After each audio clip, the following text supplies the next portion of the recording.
Everything you see here is real data. We're looking through a microscope at neural tissue, going down through an area of the brain called the medial prefrontal cortex.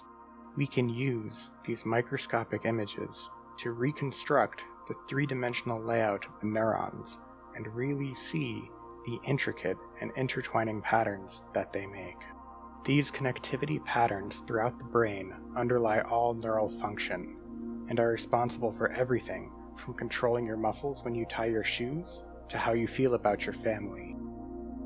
Understanding these patterns is a massive ongoing project for neuroscientists everywhere and could lead to breakthroughs for everything from consciousness to depressive disorders and schizophrenia. In this example, we injected purple dye into a far distant brain region called the amygdala, which is largely where our emotions and feelings of fear are generated.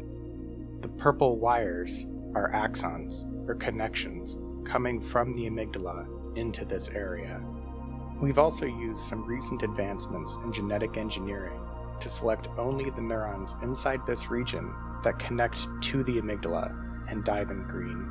By combining both the green and purple dyes, we're able to see the full circuit of connections, viewing both the neurons that connect to the amygdala and connections coming back in from the amygdala.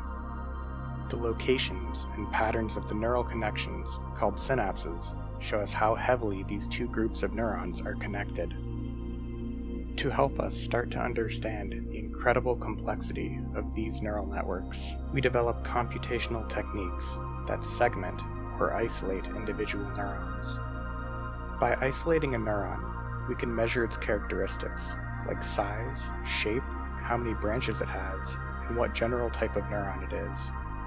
This may not seem like much, but it's really important for understanding so much about the brain. For instance, we know that malnutrition, stress, and cognitive disorders can all change how these branches look, but there are so many details that we don't know. That's why we, as scientists, keep pushing the envelope. To tackle these very complicated questions, we are getting together and combining fields ranging from physics and biology to mathematics and computer science. Every year, every day, we learn so much more. This is the most exciting and progressive time for neuroscience that there has ever been.